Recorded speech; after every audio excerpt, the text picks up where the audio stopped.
தாவேகா அமைச்சர்களின் செயல்திறன் மற்றும் செயல்பாடுகளை ஆய்வு செய்த ஒரு ரகசிய ஆய்வறிக்கை ஒன்று முதலமைச்சர் விஜய் அவர்களின் கையில் சிக்கியிருக்கிறது. இந்த ஆய்வறிக்கையின் அடிப்படையில் தாவேகாவில் முதற்கட்ட அமைச்சரவை மாற்றம் நிகழப்போகிறது. காங்கிரஸ் கட்சியை சார்ந்த ஒருவர் உட்பட 4 அமைச்சர்கள் அமைச்சர் பதவியிலிருந்து நீக்கப்படலாம் எனவும் 3 அமைச்சர்கள் பதவி மாற்றம் செய்யப்படலாம் எனவும் சில தகவல்கள் வெளியாகி கொண்டு வருகின்றன. யார் அந்த அமைச்சர்கள்? எதன் அடிப்படையில் அமைச்சர் பதவியிலிருந்து நீக்கம் செய்யப்படுகிறார்கள்? இப்போது அமைச்சரவை மாற்றம் செய்வதற்கான தேவைகள் என்ன, அவசியம் என்ன? இது தொடர்பான அனைத்து தகவலையுமே இந்த பதிவில் விரிவாக பார்க்கலாம். இன்னைக்கு தமிழக வெற்றி கழகத்தோட அமைச்சர்களின் செயல்பாடுகள் எல்லாமே தொடர்ந்து சர்ச்சையில் சிக்கிட்டு வருது. தாவேகா பொறுத்தவரையுமே ஒரு அமைச்சர்கள் என்ன ஒரு ஆய்வுக்கு போனாலுமே, இல்லை அவங்க ஏதாவது ஒரு பிரஸ் மீட்டை கொடுத்தாலோ, ஏதாவது நான் ஒரு நடவடிக்கை மேற்கொள்றேன்னு சொல்லி சமூகத்தின் பார்வைக்கு வந்தாலே அவங்க எல்லாருமே பார்த்தோம்னா ஒரு சர்ச்சையில தொடர்ந்து சிக்கிட்டே வராங்க. அவங்களுடைய கல்வி தகுதி, பின்புலம், குற்ற பின்புலம் சொல்லி எல்லாமே தொடர்ந்து விமர்சனத்துக்கு உள்ளாகி கொண்டிருக்கக்கூடிய இந்த சூழ்நிலையில அவர்களுடைய இப்ப தாவேகா அமைச்சர்களின் தனிப்பட்ட ஒரு செயல்திறன், அவரோட குற்ற பின்னணி, இது எல்லாத்தையுமே வச்சு டிவிகேல அந்த கட்சி சார்பாக ஒரு ரகசிய ஆய்வு அறிக்கையை ரெடி பண்ணியிருக்காங்க. இந்த ஆய்வு அறிக்கை இன்னைக்கு முதலமைச்சர் விஜய் அவர்களோட கையில் இருக்கு. இந்த ஆய்வறிக்கையின் அடிப்படையில் சீஃப் செக்ரட்டரி சாய்குமார் அவரோட தலைமையில் அமைச்சரவையில் முதற்கட்ட ஒரு மாற்றம் என்பது நிகழப்போகிறது. இந்த ஆய்வறிக்கையின் அடிப்படையில் ரொம்ப அதிகமாக சர்ச்சையில் சிக்கிய 4 அமைச்சர்கள் அமைச்சர் பதவியிலிருந்தே நீக்கப்படுவதற்கான வாய்ப்புகள் இருப்பதாக இப்போ சமீபத்தில் பார்த்தீங்கன்னா டிடி நெக்ஸ்ட்ல ஒரு ஆர்டிகல் வெளியாகி இருந்துச்சு. இந்த ஆர்டிகலின் அடிப்படையில் யார் அந்த 4 அமைச்சர்கள் பார்த்தீங்கன்னா, முதல்ல காங்கிரஸ் கட்சியை சார்ந்த விஸ்வநாதன் அப்படின்ற அமைச்சர் தான் இப்போது அவர் வந்து உயர்கல்வித்துறை அமைச்சராக இருக்கிறார். இவர் என்ன சர்ச்சையில் சிக்கிறாரு பார்த்தீங்கன்னா, ஒரு பள்ளிக்கு போயிட்டு அங்கே இருக்கக்கூடிய குழந்தைகளிடம் அத்துமீறினார் அப்படின்ற குற்றச்சாட்டு அவரோட வீடியோக்கள் எல்லாமே வைரலாகி கொண்டு வந்துச்சு.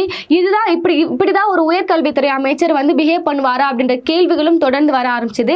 சரி, இது மட்டுமே போதுமா ஒரு அமைச்சரை இடம் மாற்றாங்கன்னு கேட்டீங்கன்னா, அதுக்கப்புறம் பல்வேறு சிச்சைகள் இப்போ இந்த தமிழ் தாய் வாழ்த்து வந்து இந்த மனோன்மணியம் சுந்தரனார் பல்கலைக்கழகத்தில் புறக்கணிக்கப்பட்டதுக்கு பல்வேறு தரப்புல இருந்து இங்க பல்வேறு கண்டனங்கள் வலுக்க ஆரம்பிச்சதுமே உயர்கல்வித்துறை அமைச்சர் எந்த ஒரு வார்த்தையும் பேசாம இருந்தாரு. அவர் கிட்டத்தட்ட ஒரு பிஜேபியோட அந்த அமைச்சர் எப்படி செயல்படுவாரோ அதே மாதிரி தான் செயல்பட்டார். அதனால இவர் ஒரு தமிழ்நாட்டினுடைய உயர்கல்வித்துறை அமைச்சராக எப்படி இருக்க முடியும்ன்ற கேள்விகளும் தொடர்ந்து வர ஆரம்பிச்சது.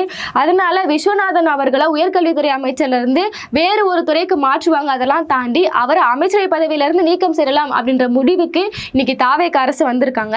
அடுத்ததா பார்த்தோம்னா பார்த்திபன், இவர் யாருன்னு பார்த்தீங்கன்னா போக்குவரத்து துறை அமைச்சர். நீங்க ரீசெண்டா இப்ப சென்சி பசங்க பார்த்துட்டு இருந்தீங்கன்னா உங்களுக்கு புரியுற மாதிரி சொன்னோம்னா ஜனநாயகன் படத்துல நடிச்சிருப்பார்ல அவர் தான். இவர் என்ன சர்ச்சையில சிக்கிறாருன்னு பார்த்தீங்கன்னா, இப்ப சமீபத்தில் ஒரு பேருந்து நிலையத்துல ஒரு பஸ்ஸை ரிசர்வ் பண்ணிருக்கக்கூடிய புக் பண்ணிருக்கக்கூடிய பொதுமக்கள் பஸ் வரல எங்களை அனுப்புங்கன்னு சொல்லி கேள்வி கேட்டும் போது பாதிக்கப்பட்ட ஒரு நபர் வந்து அமைச்சரிடம் நேரடியாக தனது கோரிக்கைகளை முன்னெடுத்து வைக்கும் போது அமைச்சர் பார்த்திபன் என்ன சொல்லியிருந்தாருன்னா, நீங்க சாப்பிட்டேன் நான் சாப்பிடலன்ற மாதிரி ஒரு அமைச்சருக்கான ஒரு இதுவே அவர்கிட்ட இருக்க மாட்டேது. இதுக்கு முன்னாடியே பார்த்தோம்னா தாவேகாவோட கூட்டம் என்பது அவங்களால பிளான் பண்ணப்பட்ட போது அந்த இடத்துல இந்த வாலண்டியர்ஸ்லாம் நிற்க வச்சு முதலமைச்சர் விஜய் அவர்களுக்காக நம்ம சாப்பிடாம இருக்கணும், தாகம் எடுக்கும், தண்ணி கொடுக்காம இருக்கணும், பசி எடுக்கும், சாப்பிடாம இருக்கணும்ன்ற மாதிரிலாம் இந்த மாதிரிலாம் பல்வேறு வீடியோக்கள் எல்லாமே தொடர்ந்து அவரோடது வெளியே வந்துட்டே இருந்துச்சு. அதனால இந்த அமைச்சரவையில் மாற்றத்தில் இவரும் 2வது இடத்துல இருக்கிறாரு. 3வதா பார்த்தோம்னா நம்ம ஜெகதீஸ்வரி மேடம், சமீபத்தில் பார்த்தீங்கன்னா அவரை சுற்றி தான் நிறைய சர்ச்சைகள். இவங்களை பொறுத்தவரையுமே கட்சியில ஒரு ஒற்றுமை இல்லாம இருக்கிறாங்க, ஒரு ஈகத்தனத்தோட இருக்கிறாங்க, நான் தான் பெருசு அப்படின்ற மாதிரி ஒரு மனநிலையோடு இருக்கிறாங்கன்றதான் நம்மளால புரிஞ்சுக்க முடியுது.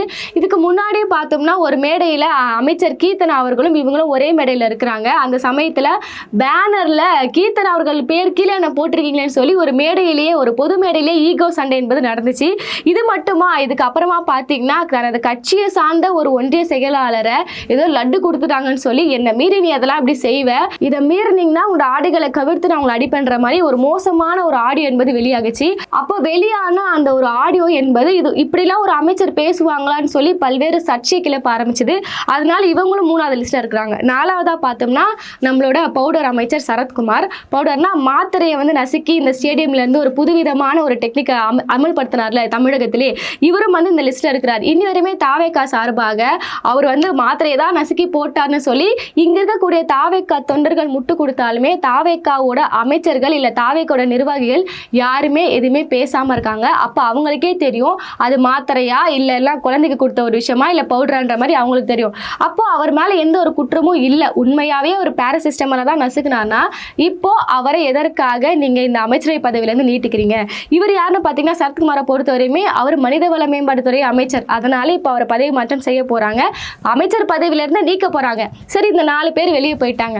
அடுத்ததா ஒரு 3 அமைச்சர்கள் துறை மாற்றம் செய்யப்படலாம்னு சொன்னல, அந்த அமைச்சர்கள் யாருன்னு பார்த்தீங்கன்னா கால்நடைத்துறை அமைச்சர் கமலி அவர்கள்.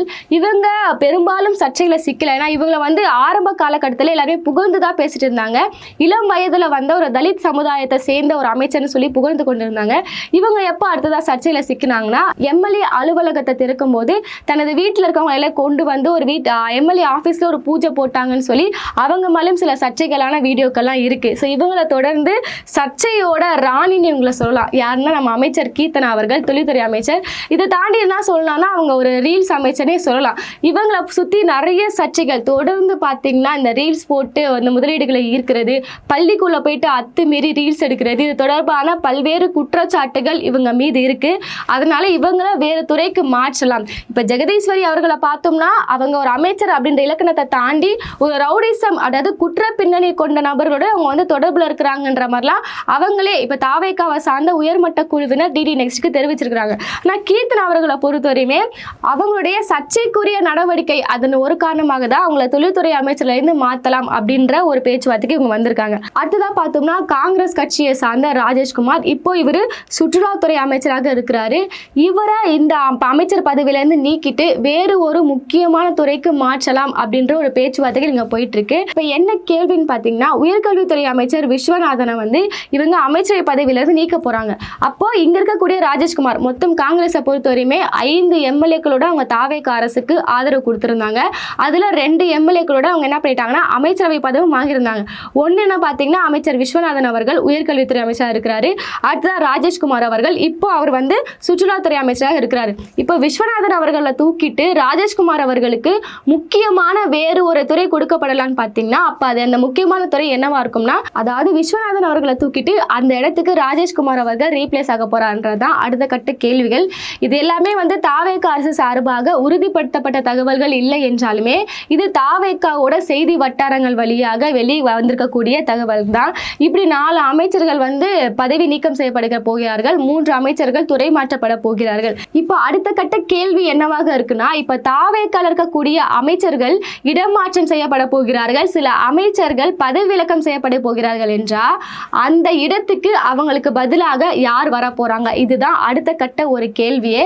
தாவேகா மீது இருக்கக்கூடிய ஒரு அதிகமான விமர்சனம் என்னன்னா, தொடர்ந்து தாவேகாக்காக இன்னைக்கு அவங்க ஒரு கட்சியாக உருவெடுத்திருக்காங்க. இதுக்கு முன்னாடியே இந்த கட்சி என்பது ஒரு மக்கள் இயக்கமாக இருக்கும்போது அடிமட்டத்திலிருந்து வேலை செய்த நிர்வாகிகள் நிறைய பேர் இருக்கும்போது திடீர்னு வேற கட்சியிலேருந்து வராங்க, அதிமுக இருந்து உள்ள வராங்க, இல்ல விசிக இருந்து உள்ள வராங்க, இப்படி பல்வேறு கட்சிகள்ல இருந்து உள்ள வரக்கூடிய நபர்களுக்கு இந்த தாவேகால முக்கிய பங்கு கொடுக்குறீங்களே, அவங்களுக்கு அமைச்சரவையில் இடம் கொடுக்குறீங்க, தாவேகால முக்கிய பொறுப்புகள் கொடுக்குறீங்க, ஆனா இந்த கட்சிக்காக மக்கள் இயக்கத்திலிருந்து உழைச்ச எங்களுக்கு எந்த ஒரு பதவியும் கொடுக்க மாட்டீங்கன்னு சொல்லி ஆல்ரெடி தாவேகால ஒரு பிரிவினர் வந்து அதிருப்தியில் இருக்கிறாங்க. இப்படி ஒரு அமைச்சரவை மாற்றம் நிகழும் போது தாவேகாவோட நிர்வாகிகள் தனது மக்கள் இயக்கத்திலிருந்து உழைத்திருக்கிறாங்களே அந்த நபர்களுக்கு வாய்ப்பு கொடுக்கப்படுமான்றதான் இப்ப அடுத்த கட்ட ஒரு கேள்வியா இருக்கு.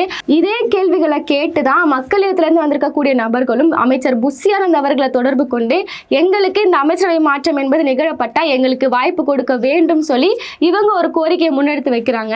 மக்கள் இயக்கத்திலிருந்து வராத நபர்கள் ஆதவஜனா மூலியமாக அமைச்சரவை இடம்பெறுவதற்கான வேலைகளை பார்த்து கொண்டிருக்கிறார்கள்.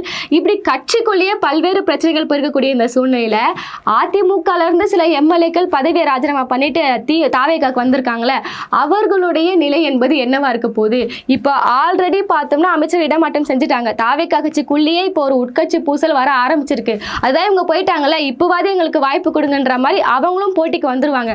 நம்ம என்ன பண்றது எதையுமே தெரியாம அமைச்சரவையில பங்கு கொடுப்பாங்கன்னு சொல்லி ஒரு கட்சியில இவ்வளவு நாளா பயணித்த ஒரு கட்சியில இருந்து பதவியை ராஜினாமா செஞ்சுட்டு வந்துட்டுமே, அப்ப எங்களுக்கான அமைச்சரவையும் நீங்க கொடுக்கணும்னு சொல்லி இப்ப அவங்களும் ஒரு டிமாண்ட் எடுத்து வைப்பாங்க. தாவேகா அரசு என்ன பண்ண போறாங்க?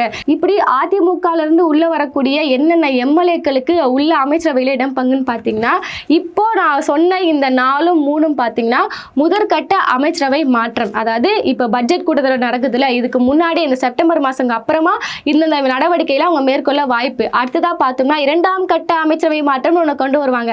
அதுலதான் அதிமுகவிலிருந்து பதவி ராஜினாமா செஞ்சு உள்ள வந்திருக்கக்கூடிய அமைச்சர்களுக்கு வாய்ப்பு அளிக்கப்படும். ஏன்னா அப்புறமா தான் அதிமுக இருந்து உள்ள வந்திருக்கக்கூடிய எம்எல்ஏக்கள் வந்து இடைத்தேர்தலில் தாவேகா சின்னத்தில் நின்று அவங்க வெற்றி பெற்று விட்டால் அவர்களுக்கு அமைச்சரவையில் இடம் கொடுக்கலாம். அதில் முக்கியமான லிஸ்ட்டில் யார் இருக்கிறான்னு பார்த்தீங்கன்னா விஜயபாஸ்கர்கள், அதாவது விஜயபாஸ்கர் அவர்கள், எம்ஆர் விஜயபாஸ்கர் அவர்கள், மரகதம் குமாரவேல். ஸோ இவங்களுக்கு அமைச்சரவையில் இடம் கொடுக்கப்படலாம். அப்போ அதிமுகல இருந்து பதவி ராஜினாமா செஞ்சுட்டு உள்ள இருந்திருக்கக்கூடிய அமைச்சர்களுக்கு தான் 2ஆம் கட்ட அமைச்சரவை மாற்றத்தில் முக்கியம் கொடுக்க போறாங்கன்றதா நம்மளால புரிஞ்சுக்க முடியுது. இதை தாண்டி இன்னொரு கட்சி வந்து லிஸ்ட்லயே இல்லாம அவங்களும் வந்து லிஸ்ட்ல உட்காந்துட்டு இருக்காங்க. அது யாருன்னு பார்த்தோம்னா பிஎம்கே சார்ந்த அன்புமணி சௌமியா அவர்கள் தான் அடுத்த லிஸ்ட்ல வராங்க. இப்ப சமீபத்தில் பிஎம்கே கூட்டத்தில் வந்து நிறைய கூட்டங்கள் அவங்க எப்படி நிர்வாகிகளே பேச ஆரம்பிச்சிருக்கிறாங்கன்னா, விரைவில் அமைச்சராக போகும் சௌமியா அப்படின்னு சொல்லிட்டு அவங்க நிர்வாகிகளே பேசுறாங்க. விரைவில் அமைச்சராக போறாருன்னா நீங்க இந்த விரைவு என்பது எப்போ? இப்பதான் ஒரு தேர்தல் நடந்து முடிஞ்சிருக்கு. இதுக்கப்புறம் அடுத்த சட்டமன்ற தேர்தல் வந்து அதுல ஜெயிச்சு அமைச்சராக போறாங்களா? அப்ப இப்போ நீங்க அமைச்சராக போறான்னு சொல்றீங்கன்னா தாவேக்காக, அதாவது ஆளுங்கட்சிக்குள்ள போயிட்டு தான் உங்களால அமைச்சராக முடியும். அப்போ இதற்கான பேச்சுவார்த்தைகள் என்பது ஆரம்பிச்சிச்சா அப்படின்ற கேள்விகளும் இப்போ வர ஆரம்பிச்சிருக்கு.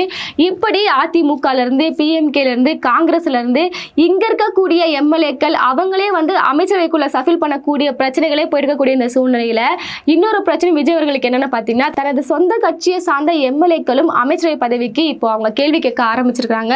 பொறுத்திருந்து பார்ப்போம். இந்த 2ஆம் கட்ட அமைச்சரவை மாற்றம், முதல் கட்ட அமைச்சரவை மாற்றம் எல்லாமே தாவேக்கால எப்படிப்பட்ட உட்கட்சி பூசலை கொண்டு வரப்போகுது. இப்படி அவங்க அமைச்சரவையில மாற்றம் செஞ்சுட்டா தாவேக்காவால ஒரு சிறப்பான ஒரு ஆட்சியை கொடுக்க முடியுமா? இது எல்லாத்தையுமே பொருந்து தான் பார்க்கணும்.